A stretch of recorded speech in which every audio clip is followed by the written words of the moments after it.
D'abord, ce qu'il faut reconnaître, c'est qu'il faut jeter le flair à son Excellence, Monsieur le gouverneur militaire de l'Ituri, parce que depuis qu'il est arrivé, bien qu'on ne le voit pas au front, mais il est en train d'abattre un travail de titan. Parce que depuis sa présence à la tête de la province de l'Ituri, nul n'est censé ignorer qu'il a déjà réalisé des prouesses à tel enseigne qu'il y a eu reddition des différents groupes armés. Alors cela prouve à suffisance qu'il est en train de travailler de manière titanesque. Donc il travaille avec abnégation.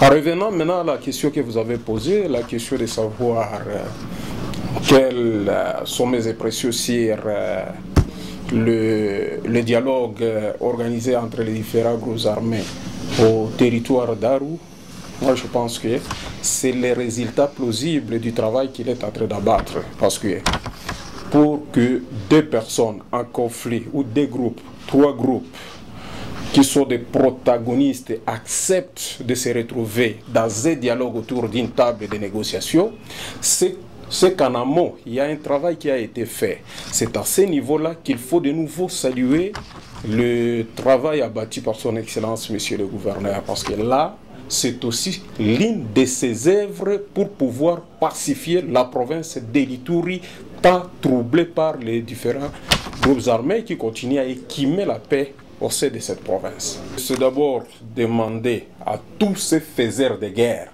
de pouvoir désarmer leur cœur. Et de deux, ils doivent être sincères par rapport à eux-mêmes et sincères vis-à-vis du gouvernement, sincères vis-à-vis de leurs frères, sœurs, mères, oncles, pères, qui sont en train de tuer tous les jours. Donc, ils doivent comprendre qu'il y a un temps pour faire la guerre, mais il y a aussi un temps pour faire la paix. Et maintenant que le gouvernement a un œil regardant sur la situation qui se passe en Ituri, et avec l'occasion que son Excellence, Monsieur le gouverneur de province de l'Ituri a saisi, je pense qu'il revient maintenant autour de ces groupes armés de pouvoir saisir cette occasion pour que ça soit une opportunité à exploiter afin de pouvoir mettre fin une fois pour toutes. La population doit se sentir concernée, quand bien même qu'elle est en train de subir les offres des hostilités de ce que commettent les groupes armés. Moi, je pense que la population est appelée d'accompagner le gouvernement à travers les gouverneurs de province.